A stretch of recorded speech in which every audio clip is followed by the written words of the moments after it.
Hello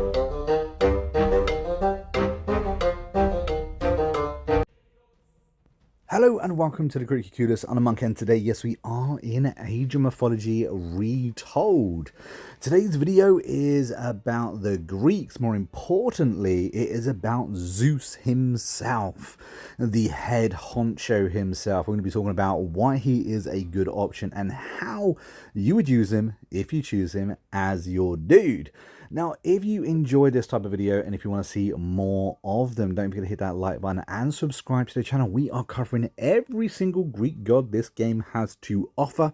And yeah, it'd be really cool to see more of the community getting involved with these videos. We do also have an active and growing Discord in which we're trying to get some multiplayer matches down and happening. So maybe think about joining the Discord, and yeah, we can hopefully get some tournaments up and rolling in the future. But anyway, let's get stuck into the video.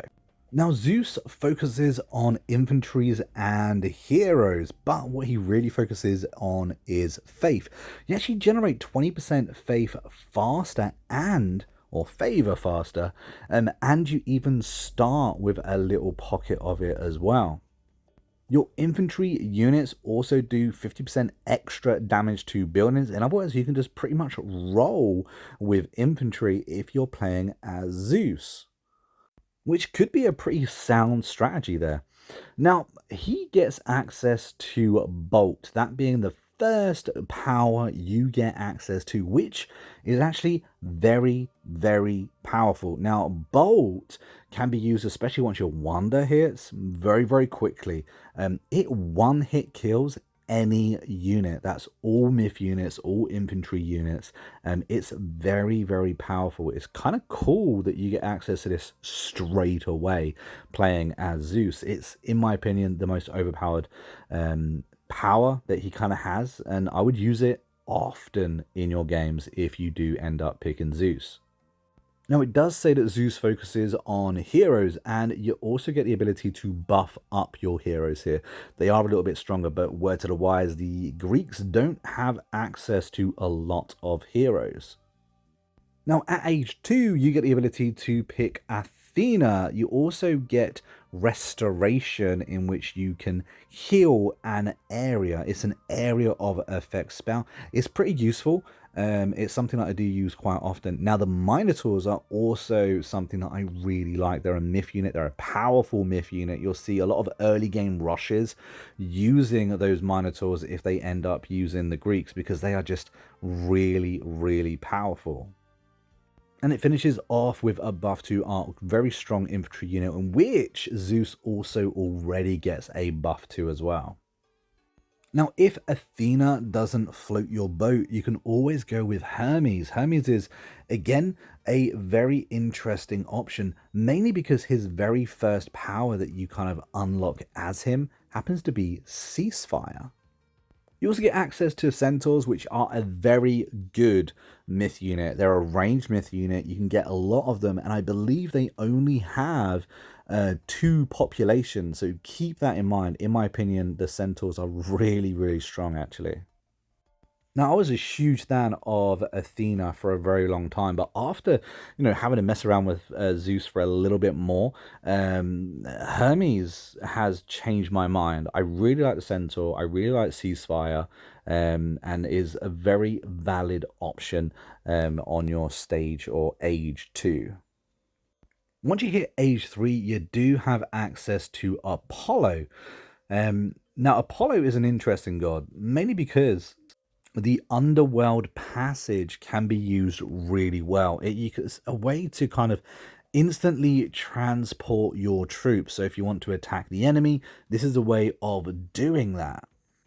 You also get access to the Manticore and, of course, the Temple of Healing. Temple of Healing is really good because you put down temples that have an area of effect will actually just randomly heal your wounded troops. I find this really useful, and the Manticore is a very strong myth unit as well. If you go with the other option in age 3, I guess the talking point could be bronze. Bronze is an interesting one where you essentially buff up the defense of your troops. So when you're attacking an army and it looks perhaps you're a bit evenly matched, you can use bronze just to give your army that edge, so that way your troops don't die as quickly. It means your troops are able to do a little bit more damage a little bit longer. But the Hydra are perhaps your strongest myth unit if you can get them to their maximum of 5 heads. You need to do a ton of damage for them to get an extra head, and of course it can be difficult to keep them alive. However, if you do manage to keep them alive, do manage to get 5 heads, the Hydra can be very, very, very strong myth units. Now, in Age 4, we have the ability to pick Hephaestus. Now, Hephaestus is an interesting Greek god because you have plenty. Now, we're going to be talking about plenty quite a bit. It is fantastic. It's not this overwhelming god power which you can absolutely destroy and decimate cities. Oh, no. This is a vault that will trickle in gold, wood, and food into your reserves every single second. Plenty is amazing. You've also got access to Colossal, which is a very powerful myth unit. It's kind of iconic with the Greeks as well. And you do also have extra buffs for it to buff up your myth unit, which is quite cool. You've got 2 separate upgrades for the Colossus, as well, of course, doing the Wonder, which will buff it up quite significantly as well. But if all that isn't your jam, you could also go with Hera being the alternative option in Age 4. Now, Lightning Storm is a massive area of effect in which you will attack any troop within it. I don't believe it does any structural damage whatsoever. The myth unit you get access to is Medusa, which is a pretty decent myth unit. It's a ranged unit, and it will freeze enemies into stone as well, including all myth units. We also get the ability to buff up our Medusa, as well as all other myth units being the last option here too. Hera's not a bad option, especially for Lightning Storm. Lightning Storm is pretty decent against large-scale armies. Now, as you play as the Greeks, you're going to have villagers. Now, there's nothing really fancy about villagers. They do cost 50 meat. You can have 100 of them. And it is your villagers that are going to be building your entire cities. They're going to be doing everything that you can think of. They do require drop-off points, though. So I will put that in there. You do need to actually make a mine, make a lumber mill, or make a granary in order to, deposit all of those minerals. When it comes to the Greeks, I'm going to say it is wood you're going to be needing more of than anything else. They don't necessarily rely on wood, but a lot of their buildings are wood-based in the early stages, mixed in with a bit of gold as well.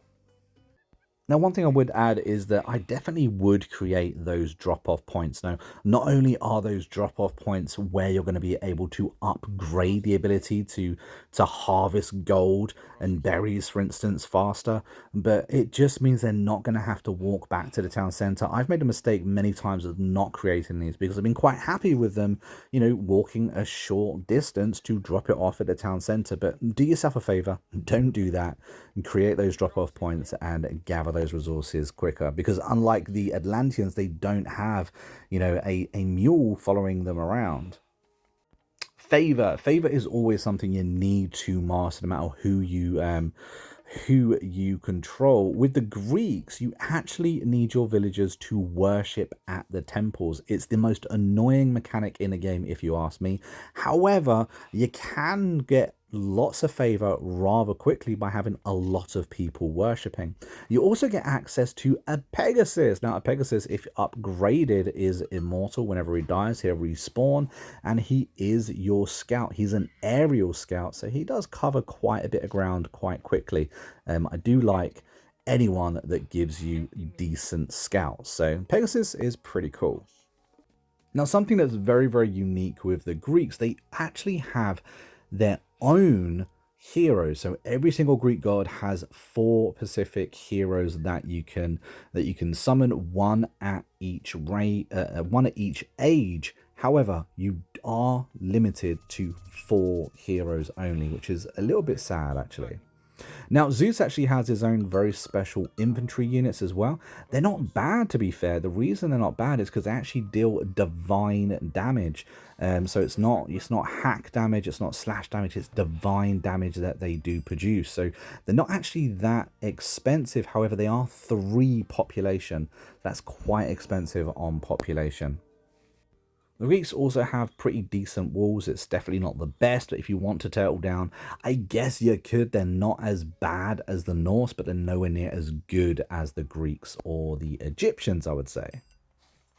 Now, let's talk about the Underworld Passage. It's kind of like the Atlantean Sky Passage, except it doesn't hold the troops within it.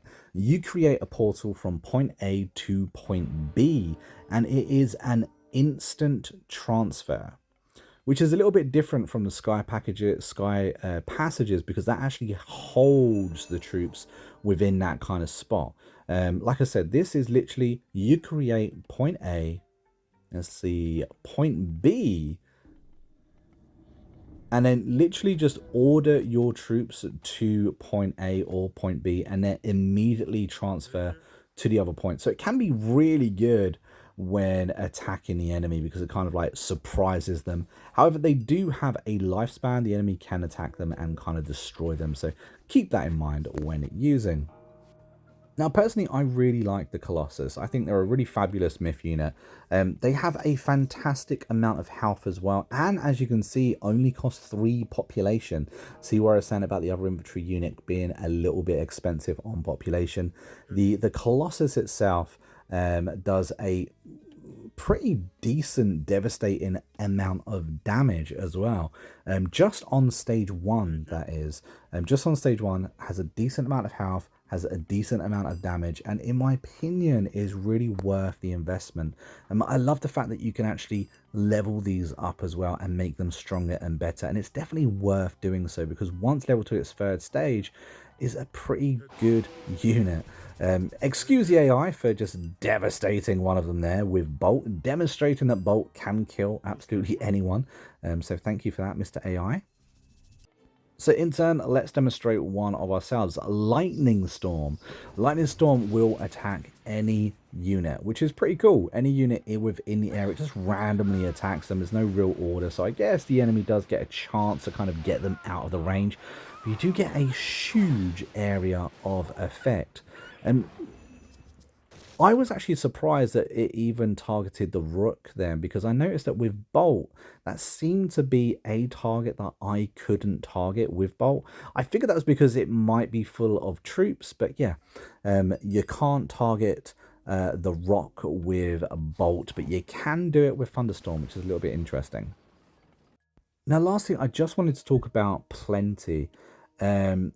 Plenty is, you get the Vault of Plenty, you put it anywhere on the field. Now, what it actually does is give you 15 of each resource, meat, wood, and gold, every 5 seconds while you control it. That's every single resource, apart from Divine, of course, every 5 seconds goes into your bank, which, if you ask me, is bloody powerful. The downside with it is that if any land unit walks over it that isn't yours, if you haven't secured it, it can go over to them. It can be captured. So keep that in mind. But if you ask me, Vault of Plenty is absolutely fabulous. Huge downside is that it can be captured, but it is a really, really good unit. You can stack multiple of them, and it does work as well. So if you have, say, for instance, 10 of those Vaults of Plenty, that is going to be multiples of that being deposited into your bank. But there we have it, guys. That is everything that I have got for you about the Greeks. Hopefully you enjoyed it. Maybe you learned something new. Zeus is a really strong god, actually. He's an interesting god. He doesn't necessarily have the best god powers, in my opinion, but Bolt, it certainly is worth talking about. And those Vaults of Plenty as well are very, very good. But anyway, I've been a monk who's been inquisitive curious, and I will see you in the next video real soon. Until then, take it easy and happy gaming.